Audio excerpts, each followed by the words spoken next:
दोस्तों, स्वागत है आपका आज की कहानी में। आज की कहानी है वंदे पुत्रम, यानी मेरे भाषा में पुत्र मोह। वंदे मातरम मालूम भी था और जहन में भी यही था। घर में बचपन से अम्मा को सबके लिए जीते देखा था, तो लगता था एक यही रिश्ता है जो निशर्त सिर्फ आपकी सेवा करता है और कोई नहीं। आप रोते हैं तो वह रोती है, आप हंसते हैं तो वो मुस्कुरा देती है। बाबूजी कहते थे, बाप को गोली मार दो और गया में पिंड दान करके आ जाओ, बस हो गया, पितृ ऋण से मुक्ति मिल सकती है। लेकिन जो माँ अपने पेट में 9 महीने पालकर आपको रक्त, मज्जा और हड्डी देती है, उससे आप कभी उसके ऋण से मुक्त नहीं हो सकते, चाहे कुछ भी क्यों ना कर लें। अम्मा की छोटी मोटी चालाकियों को भी उनकी मजबूरी समझ नज़रअंदाज कर देती, लेकिन फिर लगता, क्या उनके भी 2 रूप हैं? आखिर ऐसे कैसे? अपने मुसलमान दोस्तों को भी देखती तो वो भी लगभग ऐसी ही सोच रखते हैं कि माँ के कदमों के नीचे जन्नत होती है। ना केवल पेट में थोड़े समय तक वो हमें पालती है, बल्कि माँ का दूध पीकर ही हम काफ़ी बड़े होते हैं। मेरी शादी में तो विदाई पर अम्मा बेहोशी हो गई थी। अम्मा ने बरसों से बुने अपने सपने ऐसे लगा जैसे मेरी गठरी में बांध दिए थे, मानो उनके अरमान ही खत्म हो गए हों। ऐसा ही और कहिए, इससे ज़्यादा वो अपने बेटे यानी मेरे भाई से रखती थी, मुझसे ज़्यादा उसमें मोह रखती थी। भाई को खांसी भी आ जाए तो दर्द अम्मा की छाती में होता था। सचमुच मेरी अम्मा पूजनीय थी। शादी हुई तो माँ मिली, यानी मेरी सास, जिनकी चिकनी चिकनी बीबाई, हाथ चिकने और साफ सुथरी कॉटन की प्रेस हुई साड़ी और पूरे घर पर उनका कमांड। अम्मा से बिल्कुल विपरीत। मुझे एक नई दुनिया के दर्शन हुए। बच्चे ही माँ माँ करते आगे पीछे करते, पूरे घर की चाबी, पैसों की अलमारी, सब पर माँ का एक छत्र राज्य था। जो वह कहती वही होता था। पूरे समय मुझे कम दहेज का उलाहना देती रही, लेकिन मजाल है कि किसी ने आवाज़ उठाई हो या मेरे पक्ष में कुछ कहा हो, बल्कि सो कॉल्ड प्रबुद्ध IIM में फैकल्टी में पति, जो मेरे सहकर्मी भी थे, ने उल्टे मुझे ही समझाया, अरे मुझे कोई भी कम से कम 20 लाख दहेज तो दे ही देता, वो तो मैं तुम्हारे प्यार में पड़ गया। किसी का भी इतना नुकसान हो तो वो तो बट नेचुरल है, चिल्लाएगी ही, तो प्लीज़ तुम थोड़ा बहुत सहन कर लो और शुक्र मानो तुम्हें बाल खींचकर घर से बाहर नहीं निकाला। हमारे गांव में तो सास बहू को मारती भी है, शुक्र मनाओ कि वो ऐसा कुछ नहीं करती और बहू चुप भी रहती है। मैंने अपने डार्लिंग का एक नया रूप देखा। शादी में पति की इकलौती बहन आई थी, वो भी माँ की सेवा में लगी रहती। जब माँ बाबूजी सोते तो बेचारी अपने 4 महीने की बेटी को पेड़ के नीचे बगीचे में सुलाने चली जाती। पूरे घर में सन्नाटा छा जाता कि माँ सोने जा रही है, यानी कि बिल्कुल आवाज़ ना हो। पहले माँ बाबूजी खाना खाते और जो बच जाता वो हम सब। मुझे लगा मुझे अपने हक के लिए लड़ना पड़ेगा, पर यहाँ तो सब ने पहले से हथियार डाले हुए थे। शादी के बाद देवर को लगा कि कम से कम एक बार भाभी को पास के ढाबे में ले जाकर वहाँ की फेमस ढाबेली खिलानी चाहिए, जो इन दिनों 10 रुपए में आती थी। पति और देवर दोनों की जेब खाली थी। क्यों? क्योंकि सारे पैसे माँ के पास रहते थे। माँ से मिन्नतें की गई, जो ठुकरा दी गई। उसने कहा कोई ज़रूरत नहीं। बड़ी मुश्किल से दूसरे दिन उन्होंने फेंक कर 30 रुपये दे दिए, यानी कि 3 लोगों की 3 ढाबेलियाँ। गाड़ी तो ससुर की कंपनी की थी ही। शान से बैठकर उस ढाबे में गए।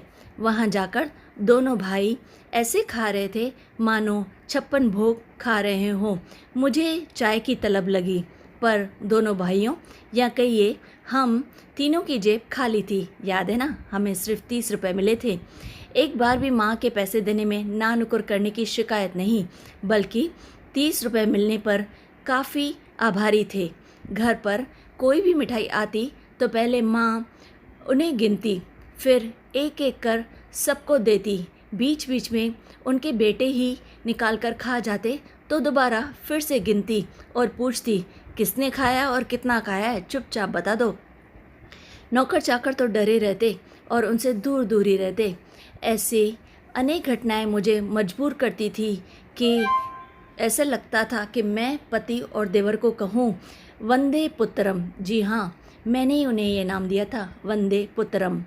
एक दिन ससुर जी को बड़ा जोश आ गया कि नई बहू को जो पैसे शादी में बतौर कैश गिफ्ट में मिले थे उससे एक गहना दिलाया जाए।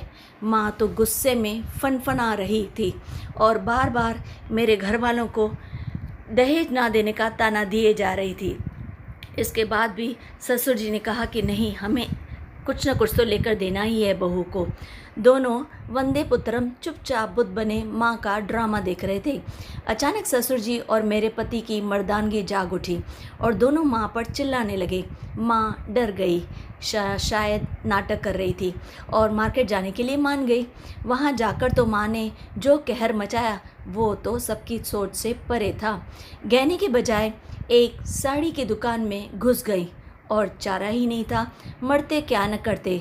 हम लोग भी उसी दुकान में उनके पीछे पीछे जा पहुँचे। वहाँ पतिदेव ने मेरे लिए बहुत ही अच्छी साड़ी पसंद की और मुझे भी बहुत पसंद आई। फिर दुकानदार से पैक कर बिल देने के लिए कहा। सब कुछ तैयार हो गया, लेकिन पैसे तो माँ के पर्स में थे, वही देती थी और कोई किसी के पास पैसे थे ही नहीं। जैसे ही पति ने पैकेट और बिल हाथ में लिया तो माँ वहाँ नज़र ही नहीं आई। यहाँ वहाँ ढूंढा तो पाया माँ तो पर्स लेकर बाहर खड़ी हैं। माँ को साड़ी बिल्कुल पसंद नहीं आई, इससे वो बाहर चली गई थी। तीनों पुरुषों की इसकी आदत थी, इसलिए उन्हें सब नॉर्मली लगा। मेरा तो गुस्सा खौल रहा था और काफ़ी बुरा लगा। चुपचाप इसलिए रही क्योंकि उसके सिवा और कोई चारा भी जो। खैर, किसी तरह वहाँ 15 दिन बिताए और फिर हम पति पत्नी दोनों बेंगलोर के लिए निकल पड़े। इसी बीच ऐसी कई घटनाएं हुई जो मेरे समक्ष और जो बार बार मुझे पुत्र देवो भव कहने पर मजबूर कर रही थी और मैंने उनका यही भाव देखा। हमारी ज़िंदगी ठीक ठाक ही चल रही थी, सिवाय इसके कि सासू जी और कुछ नहीं और साल में 1 महीने के लिए माँ ज़रूर आती और कभी मेरी चप्पल जैसी लाल चप्पल तो कभी मेरे कंगन जैसे कंगन की डिमांड करती और बेटा सब कुछ छोड़कर बड़ी शिद्दत से अपनी माँ की फरमाइश पूरी करने में लग जाता। एक बार तो हद ही हो गई। मेरी चप्पल लाल रंग की थी और उस दुकान में ठीक वैसी ही चप्पल लाल रंग की तो नहीं बल्कि जामुनी रंग में थी। मुझे लगा चप्पल का कंपटीशन था। माँ जी को मुझ जैसी केवल चप्पल ही चाहिए थी, रंग का क्या है, तो मैं चुपचाप ले आई। माँ ने चप्पल फेंक दी कि उन्हें लाल ही चप्पल चाहिए। मुझे भी गुस्सा आया। मैंने पति से कहा, हद है तुम्हारे माँ के शौक़ की, इस उम्र में भी लाल चाहिए और मेरी ले लें, मुझे क्या, मैं कोई भी पहन लूँगी। पति ने आव देखा न ताव मेरे गाल पर एक तमाचा जड़ दिया। मैं तो जैसे पागल हो गई और अहम की चोट मजबूर कर रही थी कि इस आदमी को छोड़ना ही बेहतर है, लेकिन कैसे करती। पति ने माफ़ी मांगी और दोस्तों ने सुलह करवाई, पर माँ टस से मस नहीं हुई, ना मुझसे बोली और ना ही माफ़ी मांगी, बल्कि अपने बेटे के मुझ पर हाथ उठाने को मर्दानगी की संज्ञा दे दी कि वाह क्या तो मेरा पुत्र है। हमारी 1 हफ्ते की मूक लड़ाई ने उन्हें बड़ा बल दिया। मैं हर बार अवाक हो जाती कि इस बेटे का माँ के लिए इतना प्यार कैसे है, जबकि माँ में ऐसी चीज़ कोई भी ना थी जिसके लिए बेटे दीवाने हों। फिर मेरा बेटा हुआ, पर यहाँ समीकरण ठीक उल्टा था। मैं बचपन से ही अपने बेटे की दीवानी थी, वो चाहे मुझ पर मरे या ना मरे, उसके लिए कुछ भी कर गुजरने के लिए मैं हमेशा तैयार रहती थी। यहाँ तक कि किचन में भी काम करते वक्त वो मेरे पीठ पर ही बंधा रहता था। पति हमेशा मुझे चिढ़ाते रहते थे, तुम तो बस वंदे पुत्रम करती रहो, बेटा क्या आया, तुम्हारी तो दुनिया ही बदल गई। रात को बेटा मेरी छाती पर चढ़कर सोता था, ये उसका रोज़ का नियम था। कई बार तो सांस भी रुक जाती थी, पर मजाल है कि मैंने खुद से शिकायत की हो, वह जैसा चाहता वैसे मैं खुशी खुशी उसे करने देती। बेटा सारी सब्जियां डलवा कर मुझसे वेजिटेबल पुलाव बनवाता, फिर मैं सारी सब्जियां चुन चुन कर बाहर निकालती। मैं और बेटा शाम को रोज़ पास के मैदान में खेलने जाते। मैं बॉलिंग करती और बेटा बैटिंग। मैं सिर्फ इधर से उधर दौड़ दौड़ कर बॉल उठाकर बेटे को देती। एक अजब सा रिश्ता था जो कभी मुझे खुद से भी शिकायत नहीं करने देता था। शायद सभी माएँ इसी तरह होती है, ऐसा मुझे लगता था। एक बार तो हद ही हो गई, जिसका पता आज तक मेरे पतिदेव को भी नहीं है। बेंगलोर के चिन्नास्वामी स्टेडियम में इंडिया और वेस्ट इंडीज़ का क्रिकेट मैच होने वाला था। जाहिर है सभी खिलाड़ी वहां आने वाले थे और दोनों टीम एक दिन प्रैक्टिस और दूसरे दिन मैच के लिए आने वाली थी। यह तो मुझे पहले से ही पता था। अब बेटे ने ज़िद पकड़ ली कि कैप्टन सौरभ गांगुली से हाथ मिलाना है। बस फिर क्या था, लगा मेरा दिमाग दौड़ने और इस बात को कि कैसे अंजाम दिया जाए। उन दिनों सेलफोन भी नहीं थे। खुद स्कूटर से इधर से उधर भागते भागते काफ़ी चक्कर लगाया, लेकिन निराशा ही हाथ लगी क्योंकि कोई भी रास्ता हाथ नहीं लग रहा था और सारी टिकट पहले ही बिक चुकी थी, तो वो तो मिलना से रही। मैच के एक दिन पहले मैं टीम आने के पहले बेटे को लेकर स्टेडियम पहुंच गई। वहां टू व्हीलर पार्किंग स्टैंड के मालिक के पास पहुंची कर उनसे मिन्नतें की कि बेटे को क्रिकेट टीम के लीडर से मिला दिया जाए।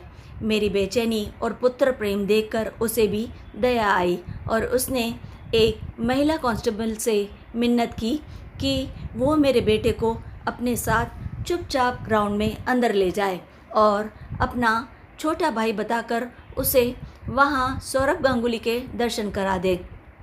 बेचारी मरती क्या न करती, उस कांस्टेबल को मुझ पर दया आ गई और शायद वो भी किसी की माँ थी और अपना बिलखता बच्चा घर पर छोड़ आई थी। काम ही ऐसा है। बस फ़र्क इतना था कि मेरे दिमाग की तरह उसके दिमाग से छलांग नहीं लगाई थी कि ये भी किया जा सकता है। आखिर वही हुआ। उसके बाद कांस्टेबल और बेटा अंदर गए। गेट पर बड़ा सा एक बोर्ड लगा हुआ था, ताला, सुरक्षा बलों और पुलिस का पहरा। बेटा अंदर स्टेडियम में और मैं बाहर टू व्हीलर स्टैंड के मालिक के साथ एक टूटी चेयर में बैठी बेटे का इंतज़ार कर रही थी। विशाल स्टेडियम के इतने सारे गेट लगभग भूल भुलैया की तरह। डर सा लगने लगा, अगर बेटा गुम गया तो। ये तो मालूम था कि जब सौरभ गांगुली को अंदर बुलाया जाएगा वह उसे अच्छे से पहचानेगा, तो माँ बाप का नाम तो मालूम ही है। उन दिनों सेलफोन भी नहीं था, इससे पतिदेव को भी मालूम नहीं था कि हम कहाँ हैं। उन्होंने शायद सोचा होगा कि हम घर पर ही हैं। यह एक तसल्ली थी। बेटे के अंदर जाने के घंटे भर बाद खिलाड़ियों की बस आई और बंदूकधारियों के साथ सारे अंदर चले गए। चूँकि मैं दरवाजे के पास ही थी, इससे मैंने भी सारे खिलाड़ियों की एक झलक पा ही ली थी। मैंने उन सबको देख लिया। उसके बाद जो धड़कनें तेज़ हुई कि अगर मेरा बेटा ना आया, किडनैप हो गया तो क्या करूँगी। 4 घंटे बाद खिलाड़ी बाहर निकले और उसके बाद पूरी सुरक्षा बलों और पुलिस की सेना जैसे आए थे वैसे ही वापस जाने लगे। बेटे का तो दूर दूर तक पता ही नहीं था। मैं बदहवास कभी इस गेट तो कभी उस गेट की तरफ दौड़ रही थी। किस्मत से सिर्फ प्रैक्टिस मैच था, इससे लोगों की भीड़ भी नहीं थी, केवल क्रिकेटर्स थे और कोई भी नहीं। अचानक मेरे बेटे ने पीछे से आकर मेरी चुन्नी का कोना पकड़ लिया। मम्मी, मैंने सौरभ से हाथ मिलाया, उन्होंने मेरे गाल भी खींचे। मेरी सांस में सांस आई। मैं इतना घबरा गई थी कि क्या कहूँ। बिना यहाँ वहाँ देखे मैंने बेटे की उंगली पकड़ी, ऑटो लिया और सीधे घर आ गई, बिना किसी को कुछ बताए हुए। आज भी वो कांस्टेबल और साइकिल स्टैंड वाला मुझे याद करते होंगे कि एक थी माँ। मेरा ये वंदे पुत्रम का जज्बा समय के साथ बढ़ता गया और पति का माँ के प्रति लगाव बरकरार रहा। माँ बुढ़ापे के साथ साथ और भी जटिल होती गई, लेकिन मैं क्या ही कर सकती थी। पति मुझे टोकते, ये तुम जो दिन रात बेटे के आगे डोलती रहती हो ना, छोड़ दो ये, और अब पति की भी वंदना किया करो, थोड़ा बहुत हमें भी समय दे दिया करो। क्या सोच रही हो तुम, ये रहेगा तुम्हारे साथ? अभी शादी तो होने दो, फिर तुम्हें पता चलेगा। मैं सोचती काश तुम भी ऐसे होते, शादी के बाद मुझसे बन जाते, थोड़ा तो समय मुझे दे दिया होता और अपनी माँ से अपनी नाभि काट कर अलग हो पाते। बेटा बड़ा हो गया और उसके जीवन में उसकी गर्लफ्रेंड भी आ गई, मुझे तो पता ही नहीं चला वो कब बड़ा हो गया। जब भी बाहर जाता है मेरे टोकने पर कहता है, mind your business, stop parenting me. हर बात तुम्हें बतानी ज़रूरी नहीं है, आई एम ग्रोन अप। मैं कहाँ जाता हूँ, किससे मिलता हूँ, सब कुछ आपको बताना ज़रूरी नहीं समझता, आपसे इसका कोई वास्ता नहीं है। Stop asking. थोड़ा पति पर ध्यान दे, दिन भर अपनी माँ से चिपके रहते हैं, मेरा ध्यान छोड़कर अपने पति को जाके संभालिए। वहाँ पति और उनकी विधवा माँ का बॉन्ड और बढ़ता जा रहा है। माँ कभी नए कंगन तो कभी नए चप्पल अपने बेटे के साथ खरीद रही है, और मैं यहाँ ना यहाँ की रही और ना वहाँ की, और मेरा बेटा अपनी गर्लफ्रेंड की नई नई फरमाइशें पूरी करने में व्यस्त है। पति वंदे पुत्रम यानी ऐसा भी बेटा होता है का उदाहरण प्रस्तुत कर रहे हैं, और यहाँ मैं खाली हाथ वंदे पुत्रम यानी पुत्र की अंध भक्ति में लीन हूँ। दोस्तों, कैसी लगी आपको ये कहानी? अगर अच्छी लगे तो लाइक और शेयर ज़रूर कीजिए, और चैनल को याद से सब्सक्राइब भी कीजिए, यानी लाइक शेयर सब्सक्राइब।